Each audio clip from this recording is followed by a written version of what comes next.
بعد میں 4-5 سال پہلے بنگلور آیا تھا، آج سے 4-5 سال پہلے بنگلور آیا تھا. اس نے کہا کہ مسلک اعلی حضرت کہنا بالکل غلط ہے، مسلک اعلی حضرت ہی نہیں کہنا چاہیے. ہاں یہ بات ہوئی. پھر اس نے امریکہ میں جا کر وہاں کے جو امریکہ کا پاکستانی ایمبیسڈر ہے وہاں جا کر پادریوں کو بلا کر اس نے پادریوں کے سامنے بھاشن دیا کہ میں نے پاکستان میں کرسچنوں کے لیے بہت فلاحی اور بہبودی کے کام کیا میں نے، معاذ اللہ. تو اس طرح اس گمراہ نے عیسائیوں کا فروغ پاکستان میں دینے کی بھرپور کوشش کی، یہاں تک کہ مسجد میں بلا کر کرسمس بھی منایا. آپ ویڈیو دیکھے ہوں گے. دیکھے ہوں گے. اب اشرف علی تھانوی گمراہ نہیں ہو سکتا بول کر آپ نے بتایا، اس کا مثال میں اس دور کے مولوی سے میں نے دیا کہ اس دور کا بہت بڑے، اس کو شیخ الاسلام کہتے ہیں لوگ. طاہر القادری کو شیخ الاسلام کہتے ہیں. یہ بھی ہمارا ہی تھا. جب گمراہ ہو گیا تو ہم اس کو بھی کافر قرار دیے، اس سے بھی بائیکاٹ کیے. اور اس کی گمراہی ایک دو نہیں، تقریباً 20-25 گمراہی، ایک دم کھلی گمراہی اس کی کتابوں میں موجود ہے اور اس کے قول اس کی تقریر میں موجود ہے. تو ایک دم فراڈی انسان ثابت ہوا. تو اسی طرح پہلے اشرف علی تھانوی بھی سنی تھے، ہمارا ہی تھے. جب اس نے حفظ الایمان میں اس نے کفر کیا تو اعلیٰ حضرت 13 سال خط و کتابت اس کو کرتے رہے، سمجھاتے رہے کہ تم نے یہ کفر کیا، اپنی بات کو یہ کاٹ دو، کتابوں سے نکال دو، یا تو پھر مجھ سے مناظرہ کرو اس بات پر. تو 13 سال تک نہ وہ مناظرہ پر آمادہ ہوا، نہ وہ اعلیٰ حضرت کے سامنے بیٹھا، نہ ہی اس نے توبہ کیا. پھر 13 سال کے بعد اعلیٰ حضرت حرمین شریفین میں جا کر وہاں کے علماء سے اشرف علی تھانوی کے خلاف فتویٰ لے کر آئے. تو بات یہ ہے، آپ جو کہتے ہیں کہ وہ ایسی غلطی کر ہی نہیں سکتا، تو اس کا مطلب آپ اس کو معصوم سمجھتے ہیں، آپ کے عقیدہ ہے. حالانکہ آپ کے عقیدہ کے خلاف دلیل بالکل صاف ستھری ایک دم کتاب میں موجود ہے، اور وہ خود کتاب بدل رہے ہیں. پہلے تو اسی کتاب کا دفاع کر رہے تھے، اسی کتاب کی عبارت پر ہم سے مناظرہ کرتے رہے. جب مناظرہ ہر جگہ وہ لوگ ناکام رہے، جواب پبلک کو دے نہیں پائے، بہت سارے پبلک اسی عبارت کی بنیاد پہ، خود اشرف علی تھانوی کے مرید، اس کے چاہنے والے، اس کی عبارت کی وجہ سے اس سے ہٹ گئے تھے تھانوی کے زمانے میں ہی. پھر بھی تھانوی نے توبہ نہیں کیا، کیونکہ انگریز کے اشارے پہ لکھی گئی ہے، مسلمانوں کو لڑانا مقصد تھا. جب انگریز کے اشارے پہ لکھے، اب واپس لیں گے تو اسی کا تنخواہ دیا جا رہا ہے مسلمانوں کو لڑانے کا. جب وہ کتاب واپس لے لیتے یا اس کتاب کی عبارت کو ہٹا دیتے تو لڑائی بھی نہیں ہوتی. جب لڑائی نہیں ہوتی تو جس کام کے لیے تنخواہ ملتا وہ تنخواہ نہیں ملتا. اچھا، لیکن یہ مولانا طاہر غیابی صاحب بیان کیے ہیں، جو 2 گھنٹے کے بیان ہے، 3 گھنٹے کا لم سم، ہاں بمبئی کے اندر کیا بیان مولانا طاہر غیابی صاحب. آپ جو ہے دیکھیے، کسی کے بیان 2-3 گھنٹہ آپ سنو گے نا، اور ہمارے بھی ایک مولانا کا 3 گھنٹہ بیان سنو گے، آپ عوام ہو، عوام کا یہی بات ہے، جس کا سنتے ہیں اسی کی طرف فوراً جو ہے سچ سمجھ لیتے ہیں. ایک ہاں جو بھی سنتے ہیں. ابھی ہاں سنیے نا، کرملا ایک مہاراشٹر کے ایک شہر ہے کرملا، وہاں کے ہمارے ایک میرے سے تعلقات ہے اس کا، وہ بھی تبلیغ جماعت کا، ہر سال 40 دن 4 مہینے لگاتے ہیں اور جماعت میں جاتے رہتے ہیں. اس سے میرے کبھی کبھی بیٹھے کوئی مسئلے پر کوئی کسی بھی مسئلے پر گفتگو ہوتے رہتی ہے، وہ میں اس کو بتاتے رہتا ہوں. سنیے، ہاں ایک چلہ جو ہے سال میں ہمارا لگتا ہے. اچھی بات ہے، آپ چلہ جو لگا رہے ہیں، ہم کو چلہ سے اعتراض نہیں ہے، ہم کو گنگوہی نانوتوی ان کی جو گستاخی ہے، ان گستاخوں کو آپ پہچانو، ان کی گستاخی پہچانو. آپ جو ہے مسجد میں آپ جا رہے ہو، آپ دین سیکھنے کے لیے جا رہے ہو، آپ کی نیت اچھی ہے، میں آپ کی نیت کی تعریف کر رہا ہوں، لیکن آپ جو راستہ چنے ہو راستہ غلط ہے. ہاں دیکھیے، جس کا اعمال ہے خود بھوگے گا، ہم سے کیا. میں اعمال جب آپ ان کے ساتھ ہو، ایک حدیث میں ہی نہیں کہ ہر آدمی دیکھیے پیغمبر ہے کہ ان کے مسئلے پہ چل رہے ہیں، کیا ہمارا لینا دینا یہ ہے. آپ سنیے بات، 73 فرقہ میں ایک فرقہ جنتی ہوگا، یہ فرمایا. یہ نہیں کہ الگ الگ سب کا عمل الگ الگ ہوگا اور سب الگ الگ جائیں گے. جنت میں ایک جماعت ایک جماعت جنت میں جائے گی، 73 فرقے میں جماعت جائے گی، اب وہ جماعت کے ساتھ اگر ہے وہ جہنم کی جماعت کے ساتھ. سنیے، یہ تبلیغی جماعت جو ہے یہی جنت میں جائے گی، صحابہ کے طرز عمل پر یہی ہے. جب عقیدہ ہی درست نہیں ہے، ان کے علماء کی جس علماء کی سرپرستی میں ہے وہ علماء ہی کافر ہیں، تو پھر جنت میں کیسے جائے گی؟ کافر کے لیے تو جنت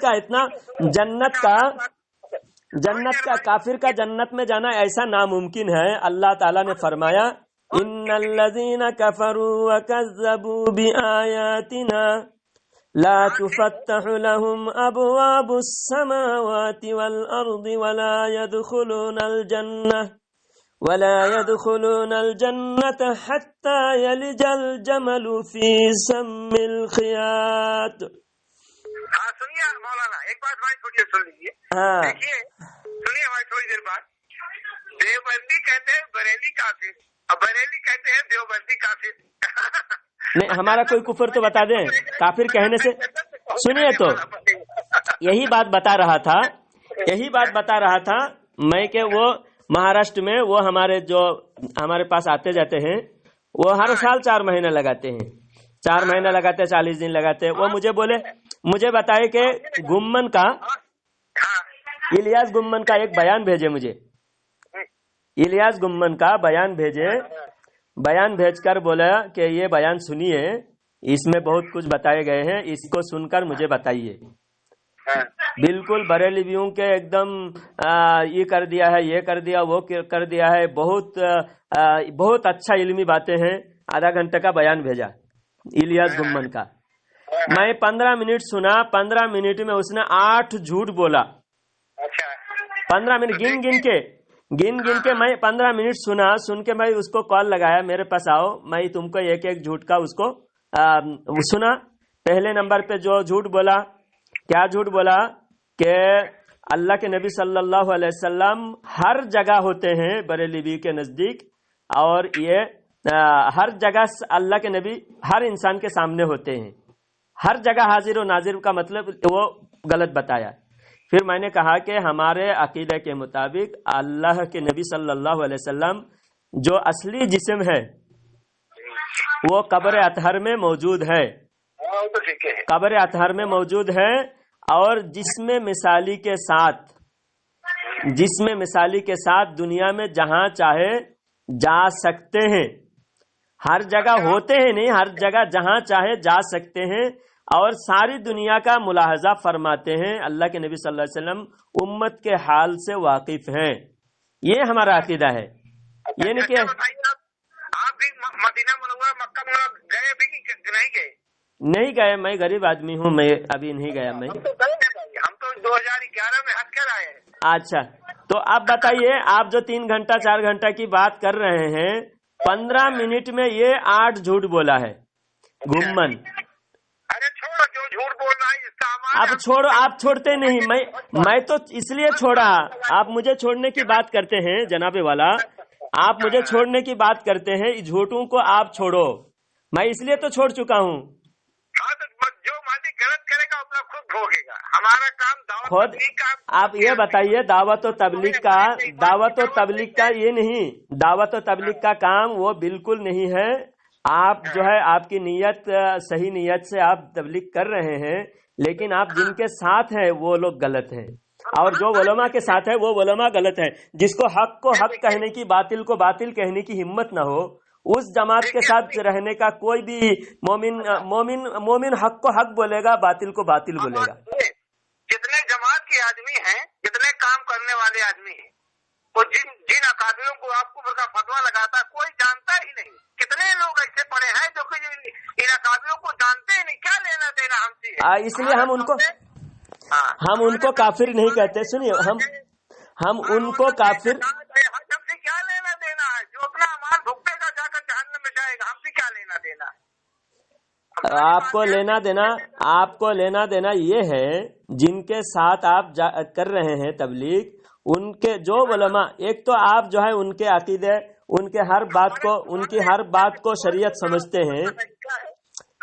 ان کی ہر بات کو سنیے جناب والا، سنیے، ان کی ہر بات کو آپ شریعت سمجھتے ہیں، حالانکہ ان کی ہر بات شریعت کے خلاف ہے. ہر ایک بات شریعت کے خلاف ہے. ان کے ابھی ان کے عمل جانے آپ ان کے ساتھ ہیں، پھر ان کے عمل جانے. رات میں بھی آپ کو بتایا کہ کوئی مجرم کا ساتھ دینے والا بھی مجرم ہوتا ہے. دیکھیے سنیے، ہم کوئی ساتھ نہیں دے رہے ہیں تو ان کے ساتھ جماعت میں جا رہے ہیں، ان کے ساتھ نہیں دے رہے ہیں. کچھ کوئی ساتھ نہیں، ہمارا کیا مطلب ہے؟ جیسا ہر کوئی دیکھیے، اگر کوئی ساتھ نہیں دے گا تو کوئی جماعت رہ پائے گا؟ آپ ان کے ساتھ ان کے مدرسہ کس کے چندے سے چلتا ہے؟ آپ کے چندے سے چلتا ہے. اور وہی مدرسے میں جو نبی کا گستاخ کافر ہے اس کو رحمت اللہ علیہ کہا جا رہا ہے. جس مدرسے میں آپ چندہ دیتے ہو، جس مدرسے میں آپ زکات دیتے ہو، چندہ دیتے ہو، ہاں ہم دیوبند کہاں چندہ دینے جاتے ہیں؟ ہم تو اپنے گاؤں میں دیتے ہیں. یہاں پہ کہاں دیوبند پہنچ رہے ہیں چندہ دینے کے لیے؟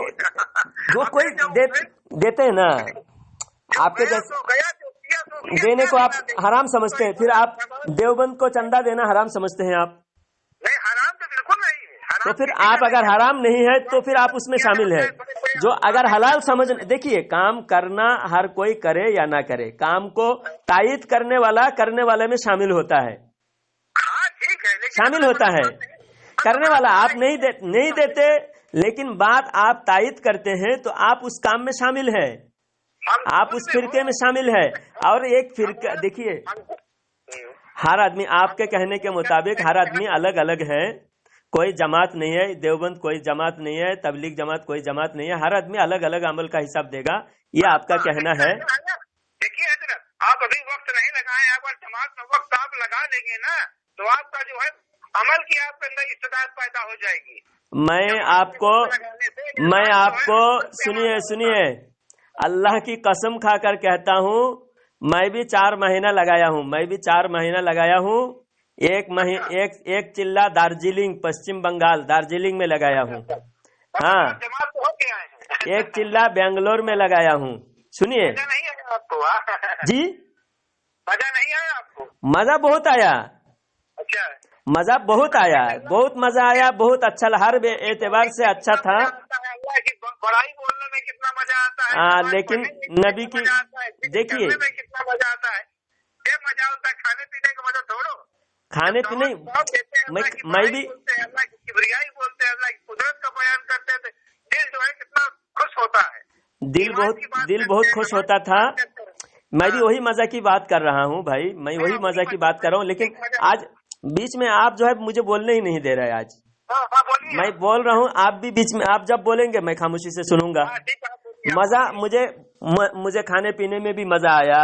وہاں کی جماعت کے کردار اخلاق بھی اچھا لگا، جماعت کے ساتھیوں کا. میں 4 مہینہ لگایا، سمجھے. بات یہ ہے کہ مزہ کس میں نہیں آیا کہ ایک تو میں نے سن رکھا تھا کہ یا رسول اللہ کہنا شرک ہے یہاں سے، اور کتاب میں بھی ہے جو حضور صلی اللہ علیہ وسلم کو حاضر و ناظر سمجھ کر یہاں سے پکارے یا رسول اللہ، اور مدینہ سے سنتے ہیں حضور. یہاں کوئی امتی اگر یا رسول اللہ پکارے، حضور مدینہ سے سنتے ہیں. ایسا عقیدہ رکھنے والا مشرک ہوتا ہے. یہ عقیدہ تھا. نہیں، وہ کی جماعت دیوبند، علماء دیوبند کے جماعت ہے، تبلیغ جماعت.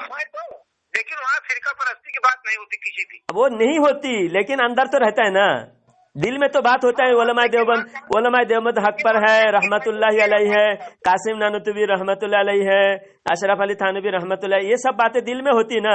دل میں ہم وہ عقیدے کی بات کر رہے ہیں. ہاں، بات یہ کہہ رہا میں سنیے آج سنیے میں جب دیوبندی تھا، جب میں جماعت میں 4 مہینہ گیا تھا، اور یہ بات مجھے سمجھ میں نہیں آئی کہ یہ لوگ مشرک بھی کہتے ہیں اور مشرک کے پیچھے نماز بھی پڑھتے ہیں. کون مشرک؟ جو یا رسول اللہ کہے وہ مشرک ہے. پیچھے ہاں، لیکن ایمان کے ساتھ پڑھاتا ہے اللہ کی ذات کے ایمان کے ساتھ تو جو مشرک ہوتا ہے، اور وَمَن يُشْرِكْ بِاللَّهِ فَقَدْ حَبِطَ عَمَلُهُ وَهُوَ فِي الْآخِرَةِ مِنَ الْخَاسِرِينَ. اللہ فرماتا ہے جو شرک کیا اس کے اعمال ضائع ہو گیا، برباد ہو گیا. اس کے مشرکوں کے پیچھے نماز نہیں. مشرک انما المشرکون نجس، اللہ قرآن میں فرماتا ہے مشرک ناپاک ہے. مشرک جب کہہ دیا آپ نے تو آپ کو نہ سلام کرنے کا حق ہے، نہ ان سے رشتہ داری کرنے کا حق ہے، نہ ان کے پیچھے نماز پڑھنے کا حق ہے. تو مجھے سبھی مشرک نہیں ہے، جو آدمی شرک کرتا ہے وہی مشرک ہوتا ہے. امام تو ہر نماز میں دیکھتا ہوں، بریلوی کی مسجد میں جب دیکھتا تھا، ہماری جماعت گئی تھی دارجلنگ میں، ہم 2 مسجد میں نماز پڑھتے تھے، دونوں مسجد میں ہر نماز میں امام صاحب یا رسول اللہ کہتے تھے، جمعہ میں حاضر و ناظر پر تقریر کرتے تھے، اللہ کے رسول سے مدد مانگنے کے بات بیان کرتے تھے. جتنے بھی شرک تھے سارے کھل کر امام صاحب وہ اس کی تائید کرتے تھے جو دیوبندی کے نزدیک شرک ہوتا تھا. تو میں نے بات مکمل ہونے دیجیے جناب، آپ کو بولنے کا موقع دیا جائے گا.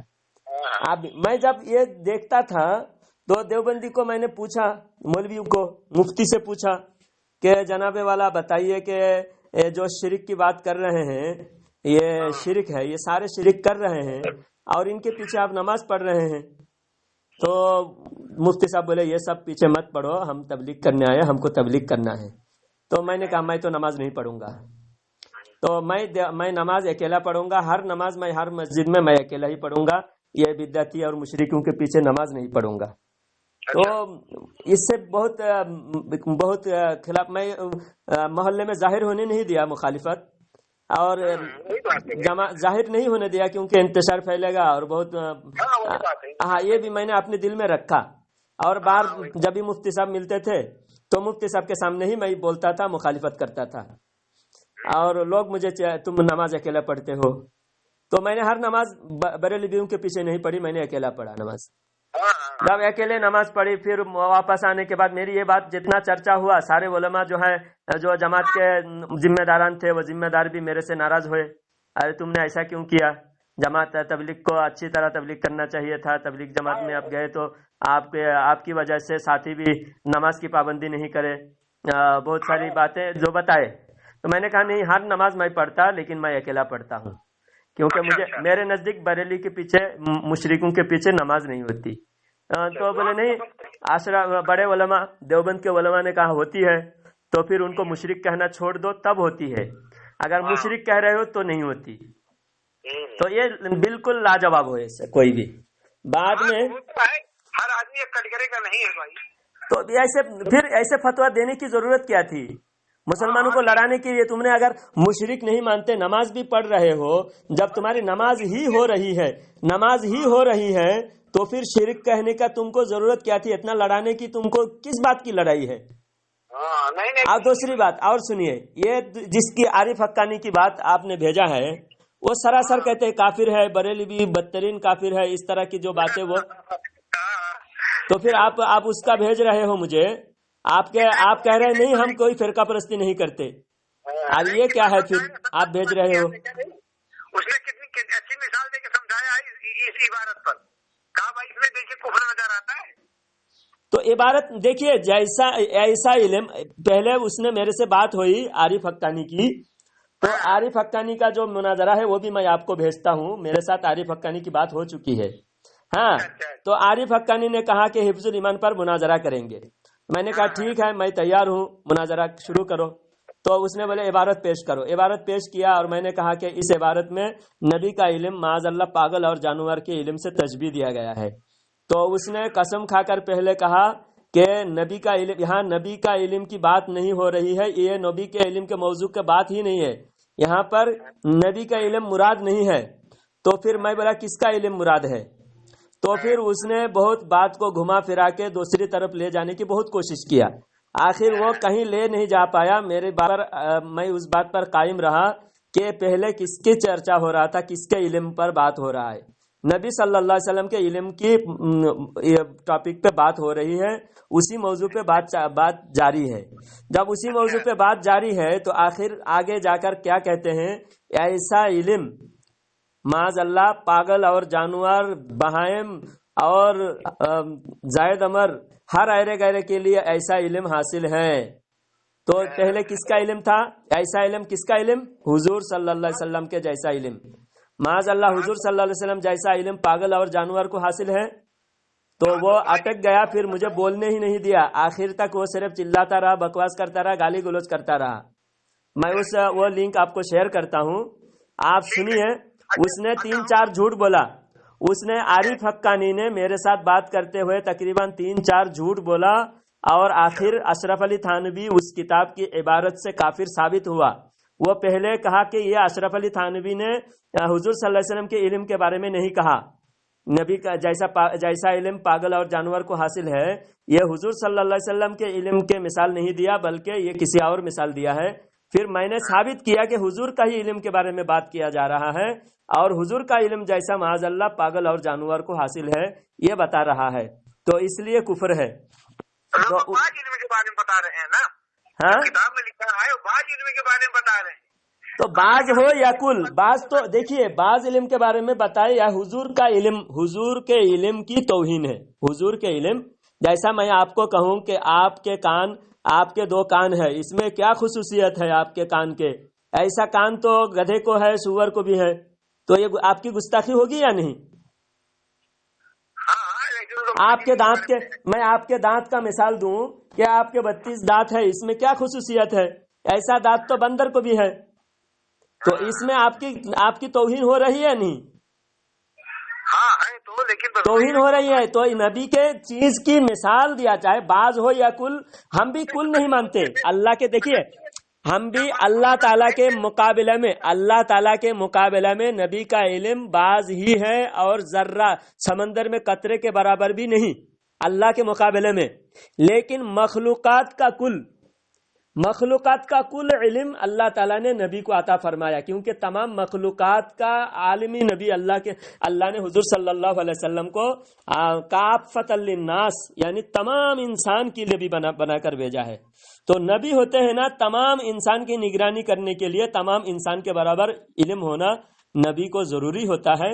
اللہ تعالیٰ نے اس لیے حضور صلی اللہ علیہ وسلم کو تمام مخلوقات کا، تمام انسان کا علم عطا فرمایا ہے۔ تو ہم انسان کے اعتبار سے کل مانتے ہیں، اللہ کے اعتبار سے نہیں۔ اللہ کا علم کے اعتبار سے نبی کا علم قطرے سے بھی کم ہے، سمجھے؟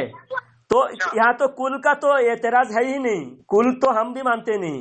یہاں بحث ہو رہی مثال کی، نبی کے علم کا مثال دینا کفر ہے، اور نبی کا علم کتنا دیا کتنا نہیں دیا اس ٹاپک پہ بات نہیں ہو رہی ہے۔ دیکھیے بات اس میں یہ کہہ رہے ہیں کہ وہ دوسری طرف لے جا رہا ہے۔ ہمارا اعتراض ہے نا، ہمارا اعتراض کو لوگوں کو سمجھنے ہی نہیں دے رہا ہے۔ ہمارا اعتراض جو بات پر ہے، ہمارا اعتراض اس بات پر ہے کہ تم نے جیسا کہہ کر جیسا علم نبی کو حاصل ہے ایسا تو پاگل اور جانور کو حاصل ہے معاذ اللہ، ایسا کہہ کر تم نے کفر کیا۔ اگر جیسا علم نبی کو ہوگا ایسا کہیں تو کفر ہے، لیکن جیسا علم جو ہے بعض علم کے بارے میں اگر کہہ رہے ہیں تو کفر نہیں ہو رہا ہے۔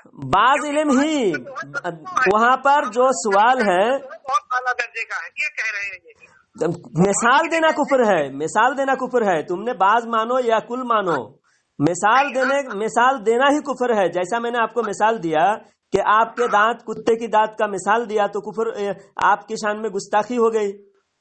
اب گستاخی کے لیے نہیں کہہ رہے ہیں، دیکھیں تو گستاخی کفر ہے، گستاخی۔ اب علم کے ٹاپک تو الگ ہے مسئلہ، علم کتنا نبی کو دیا، دیوبندی کتنا مانتے ہیں، وہ ہم کتنا مانتے ہیں، یہ ہم الگ ٹاپک پہ بات کرنے۔ یہاں 2 ٹاپک ہیں، 2 موضوع ہے۔ ایک موضوع ہے نبی کے علم کا مقدار، نبی کے علم کو اللہ نے کتنا دیا، اس کا احاطہ کیا ہے، وہ الگ مسئلہ ہے۔ یہاں مثال دینے کفر ہے۔ نبی کا علم جیسا تم نے پاگل اور جانور کو کہہ دیا، رذیل چیزوں سے تشبیہ دیا، اس لیے کفر ہے۔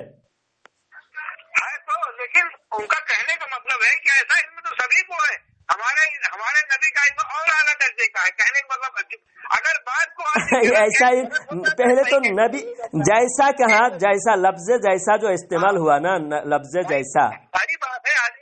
آدمی کا نظریہ کیا ہے کہ محبت کی نگاہ سے آدمی بول رہا ہے، کفر کی نگاہ سے بول رہا ہے کہ محبت کی نگاہ سے بول رہا ہے، نہیں کفریہ بات جس میں واضح ہو، جس میں معنی واضح ہو، اس میں کوئی تعویل کی گنجائش نہیں ہے۔ جس میں معنی واضح نہیں ہو اس میں تعویل کر سکتا ہے، اور نبی کی شان میں گستاخی کا کوئی بھی جواز ہے ہی نہیں۔ اس نے جو لکھا ہے، آپ جو نیت اس کا جب ظاہری صراحتاً گستاخی ہو تو اس میں نیت نہیں دیکھا جائے گا، نیت نہیں دیکھا جائے گا۔ جس میں صراحتاً گستاخی ہو اس میں نیت کا کوئی اعتبار نہیں ہے. جیسا قرآن میں اللہ تعالیٰ نے قرآن میں بیان فرمایا یا ایھا الذین آمنوا لا تقولوا راعنا، اے ایمان والے راعنا مت کہو. یہ آیات کے تفسیر میں فرماتا ہے اللہ تعالیٰ کیا فرمایا، یا ایھا الذین آمنوا لا تقولوا راعنا وقولوا انظرنا واسمعوا وللکافرین عذاب علیم. ہاں وللکافرین عذاب علیم، بعد میں کافر کہا اللہ تعالیٰ نے. اگر کوئی جان بوجھ کر راعنا کہے گا تو وہ کافر ہو جائے گا. آپ بتائیے، راعنا صحابہ اکرام کہتے تھے، ان کی نیت تھی یا رسول اللہ میری طرف توجہ دیجیے. یہ راعنا کا مطلب ہوتا ہے میری طرف توجہ دیجیے، راعنا یا رسول اللہ. کیونکہ بعض صحابی کوئی کم سنتے تھے، کسی کو سمجھ میں کم آتی تھی، کوئی صحابی کوئی دوبارہ مسئلہ اچھی طرح سمجھنا چاہتے تھے تو کہتے تھے راعنا یا رسول اللہ.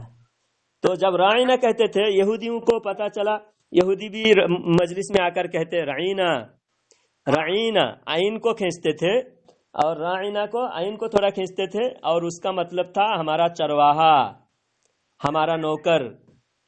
تو جب وہ اس طرح کی نبی صلی اللہ علیہ وسلم کی شان میں گستاخی کرنے لگے، حالانکہ یہودیوں کی نیت میں گستاخی تھی، صحابہ کی نیت میں گستاخی نہیں تھی. صحابہ کی نیت تو اچھی تھی نا، صحابہ کی نیت میں آپ کو شک نہیں ہوگی؟ نہیں. تو ہم کو بھی شک نہیں ہے صحابہ کی نیت پہ، لیکن نیت خراب کس کا تھا؟ یہودی کا. تو اللہ تعالیٰ نے مومن کو منع فرمایا کہ اب تمہاری نیت کا نہیں اعتبار ہوگا، اب تمہاری نیت اچھی بھی ہے پھر بھی تم راعنا مت کہو، کیونکہ یہ راعنا یہودی لوگ غلط نیت سے کہتے ہیں تاکہ تم ان کے مشابہ نہ بن جاؤ اور تمہارے الفاظ سے بھی یہودی مذاق نہ اڑانے لگے ہمارے محبوب صلی اللہ علیہ وسلم کو، اس وجہ سے تم راعنا مت کہو. اب جب حالانکہ نیت راعنا کا معنی بھی صحابہ کے نزدیک خراب نہیں تھا، اور یہودی اس کا غلط نیت میں استعمال کرتے تھے، بولتے تھے. تو اسی وجہ سے محدثین مفسرین فرماتے ہیں جس کا لفظ صراحتاً کفر ہو، غلط ہو، اس میں نیت کا کوئی اعتبار نہیں ہوگا. اور ایک بات حضرت عمر فاروق رضی اللہ تعالیٰ عنہ فرماتے ہیں کہ اب وحی کا درجہ بند ہو گیا ہے، اب ہم ظاہر پر فیصلہ کریں گے. ظاہر دیکھا جائے گا، جس میں ظاہری شریعت کے خلاف ہو تو شریعت کے خلاف ہونے کا حکم لگایا جائے گا. اب نیت کس نیت سے کون بولا؟ ہر آدمی اگر نیت کی بات کریں گے تو پھر شریعت مذاق بن جائے گا.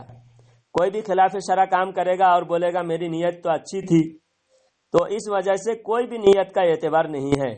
اب ظاہری معنی کفر ہے تو اس کو کفر پر ہی محمول کیا جائے گا. تو اشرف علی تھانوی نے مثال دیا ہے، مثال دے کر کفر کیا ہے. علم کتنا مانتے ہیں کتنا نہیں مانتے، ہم کتنا مانتے ہیں کتنا نہیں مانتے، وہ ٹاپک الگ ہے. اس نے مثال دے کر کفر کیا ہے، اور اس مثال کو کتاب سے بعد میں ہٹا کر نئی کتاب چھاپ کر اس نے خود اپنے علماء کے کفر پر مہر لگا دی کہ اشرف علی تھانوی تو غلط لکھ کر مر گئے، ہم اس کی عبارت کو اس کو بچانے کے لیے اس کے عبارت میں کاٹ چھاٹ کر رہے ہیں، خیانت کر رہے ہیں، تحریف کر رہے ہیں. اچھا سنیے، ہاں طاہر غیابی صاحب بیان کیا ہے ہاں کہ احمد رضا صاحب نے جو ہے وہ دیکھیے ان کے بارے میں اخبار ہے کوئی چھپتا تھا اس وقت بتایا ہے کہ جب تک جو ہے احمد رضا کی قلم رہے گی باقی، اور جب تک ان کی زبان ہے کہ اس کا نام لیا کوئی بہاری نام کا عالم تھا، کہا جب تک یہ دونوں رہیں گے تب تک ہم اس دیش میں حکومت کرتے ہی رہیں گے. کس نے کہا؟ مولانا طاہر صاحب بیان کیے ہیں کہ جو ہے جب تک یہ دونوں رہیں گے حکومت کس کی حکومت؟ کس کی حکومت کی بات چل رہی تھی؟ انگریزی حکومت میں. اچھا یہ انگریزوں کی بات کہہ رہے ہیں. ہاں انگریزی حکومت کہا ہے کہ جو احمد انگریز نے کہا، انگریز نے کہا. جب انگریزوں کا ہاں تو بات یہ ہے، اگر دیکھیے یہ گستاخی کیا ہے، کفر کیا ہے گنگوہی نانوتوی اشرف علی تھانوی، اس کا میں جواب دیتا ہوں. سنیے انگریز نے کیا کہا کیا نہیں کہا میں جانتا نہیں، اگر انگریز نے یہ کہا ہوگا تو کیوں کہا ہے یہ میں بولتا ہوں. پہلے سنیے، اب سنیے انگریز نے کیوں کہا، سنیے بات، میری بات آپ سنیے 2-4 منٹ. وہ طاہر غیابی کے میں منہ توڑ جواب دے رہا ہوں. ہاں آپ سنیے، اب انگریز نے کیا کہا کیا نہیں کہا میں تو دیکھا نہیں، اگر طاہر گیابی کہہ رہے ہیں تو اس کے مطابق میں جواب دے رہا ہوں، سنیے۔ تو ان چاروں مولویوں نے جو گستاخی اور کفر کی، اور ان کے کفر پر تو تمام امت ایک نہیں ہو سکتے نا، تمام امت کفر پر جمع نہیں ہوں گے، کوئی نہ کوئی دین کی حفاظت کرنے والا ہر زمانے میں کھڑا ہوگا۔ تو ان کے کفر کا جواب دینے کے لیے، ان کے کفر سے روکنے کے لیے اعلیٰ حضرت کو اللہ تعالیٰ نے پیدا فرمایا، اور اعلیٰ حضرت نے ان کے کفر کا ڈٹ کے مقابلہ کیا ہے۔ اب ایک کو ذریعہ بناتا ہے اللہ تعالیٰ، حق جماعت کو، اہل سنت و جماعت کو تا قیامت باقی رکھے گا، اللہ تعالیٰ نے اعلیٰ حضرت کو ذریعہ بنایا۔ تو انگریز نے کہا کہ یہ ہمارے چیلے چمچے تو گنگوہی نانوتوی، اشرف علی تھانوی، یہ سب ہماری طرف لوگوں کو لے کے آ رہے ہیں، لیکن اب ہماری طرف بھی اگر عوام آ جائیں گے سارے، پھر بھی سارے مسلمان ہماری طرف آ کر پھر ہمارے اندر انتشار پھیلائے گا، اور پھر ہم کو بھاگنے پر مجبور، کسی کدھر بھی جائے مسلمان ایک جٹ نہیں ہونا چاہیے، چاہے انگریز کی طرف ہی کیوں نہ ہو، انگریز کی طرف بھی ایک جٹ نہیں ہونا چاہیے مسلمان، تو دونوں طرف آپس میں لڑتے رہے۔ اب اعلیٰ حضرت نے کیا کیا معلوم، ان کے کفر سے عوام کو بچایا، تو دو گھٹوں میں بٹ گئے، ایک اعلیٰ حضرت کی طرف ہوئے، ایک گنگوہی نانوتوی کی طرف ہوئے۔ تو یہ کہا کہ ہمارے جتنے بھی غلام تھے، گنگوہی نانوتوی اشرف علی، یہ لوگ تو ہماری طرف سارے لوگوں کو لے کے آ رہے تھے، اب احمد رضا جو ہے لوگوں کو ہماری طرف لانے سے روک دیا ہے، اب لڑائی جاری رہے گا اور ہم حکومت کریں گے۔ تو یہ ان کا کہنا تھا، چلو ان کا کہنا بھی ایک حد تک صحیح ہے، لیکن انگریز کے غلام کا میں ثبوت دیتا ہوں۔ اسماعیل دہلوی سیرت طیبہ میں اسماعیل دہلوی لکھتے ہیں کہ کلکتہ میں جب بھاشن دیا اسماعیل دہلوی نے، تو کہا کہ انگریز کے ہمیں حمایت کرنا فرض ہے، انگریز کے خلاف جنگ کرنا حرام ہے، بلکہ انگریز کی ہمیں حمایت کرنی چاہیے۔ کتاب کا عبارت میں آپ کو اوریجنل کتاب کا سینڈ کرتا ہوں، ٹھیک ہے؟